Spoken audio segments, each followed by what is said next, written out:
you hear it from Mark one more time? He came out of retirement like Michael Jordan to help lead us to this moment right now. Your work puts us in the position to be able to attract someone like this new face that I've been talking about, Mark.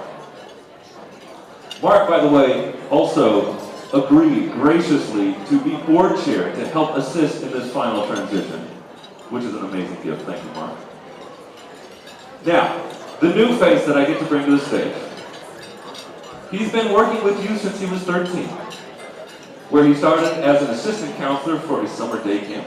He went on to create a national program through Coca-Cola, helping young people get through every level of education. He has been in the school setting since.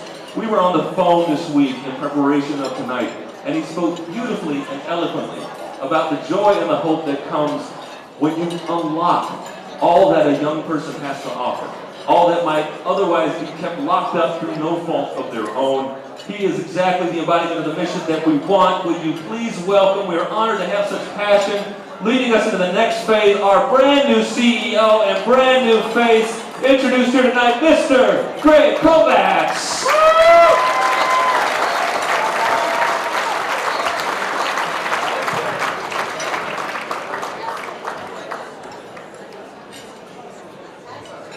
Now, we started this last year, and we thought we'd try it again.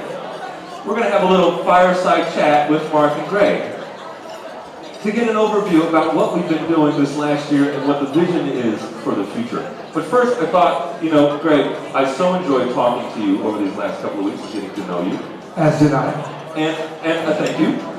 And I just gave a little brief CV for everyone out there, but maybe you could just start by, as an introductory way, talk about your passion and talk about why you're here, why BGCGCV is the thing that really attracted you. Yeah, thank you.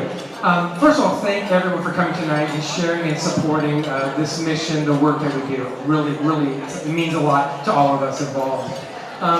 For me, it goes back to what you said. When I was 13 years old, it's helping young people become more than just their pathway or what faces them in life, right? It's about having the right people, having the right programs, having the right experiences and opportunities to really be able to grow and reach their full potential.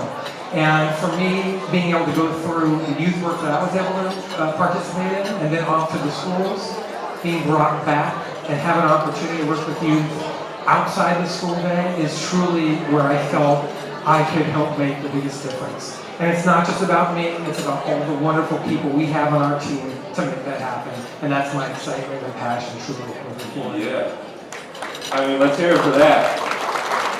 I mean, you're saying like, your lot in life is not really your lot in life when you have people to help you get to where you want to go. And that's what it's about. Absolutely. It's that idea of supports and opportunities, right? It's the supports of having the right people around you and the opportunities with the right programs and experiences to help you grow and become more than you can. So, for those of you who don't know, Greg is just 11 months on the job. So, yeah, let's hear it for that. So you come in, Greg, 11 months ago. We're fresh out of, I don't know what they've been calling, I hear they've been calling it a pandemic. I don't know if that's true. I don't know much about it. I'm sure we're all tired of talking about it. But however, it was a lot, COVID was.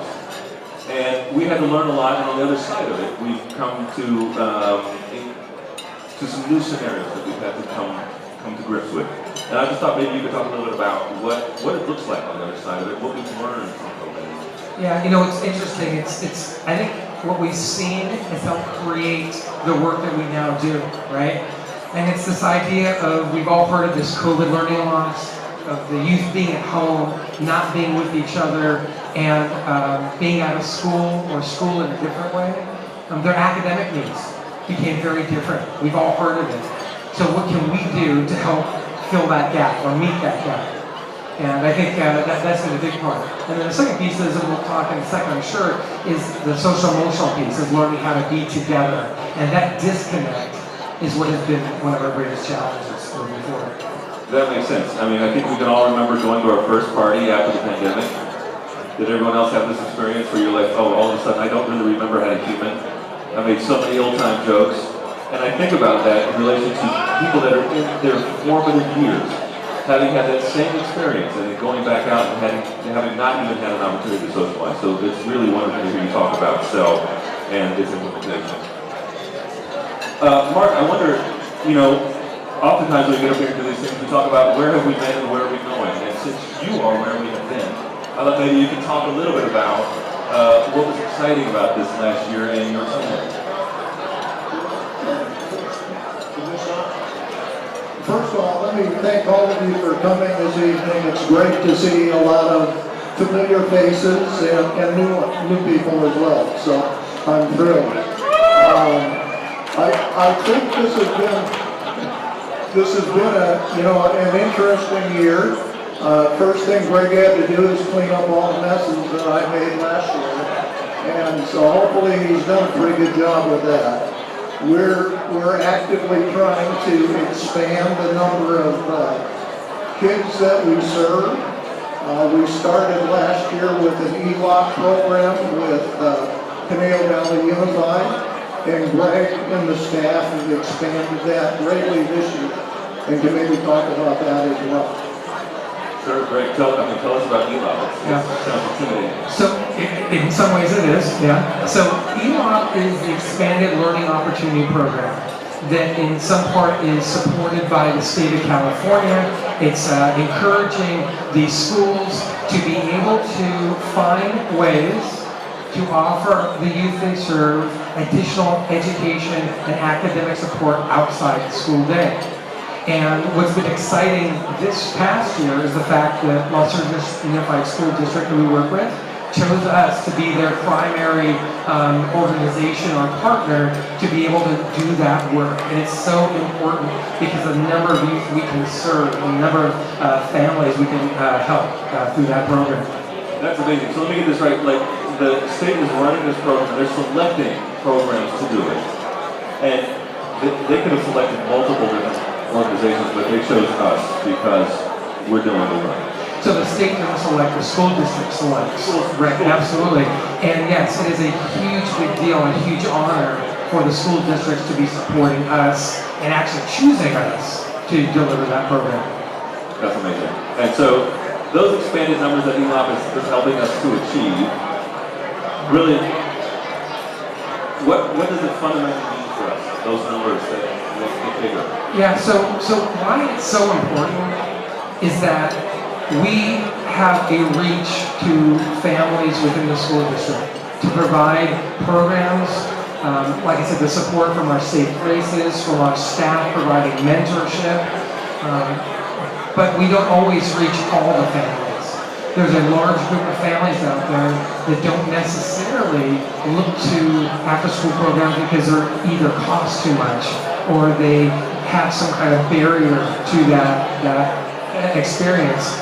And the schools choosing us helps them understand it's at no cost to those children. Those youth who are part of the ELOC program come to us at no charge. So the support that we get from all of you in evenings like this help make that happen. So we're able to reach more youth with greater need and have a greater impact on our community. That's amazing. Because that sort of answers my next question. I mean, everyone here has so generously come to be a part of this mission, and we're so grateful to have all of you here. I just wondered, what does their money do here tonight? What does their generosity go to, and how does it help reach more kids? Right. So the support that comes from tonight means that we are able to serve more kids, flat out.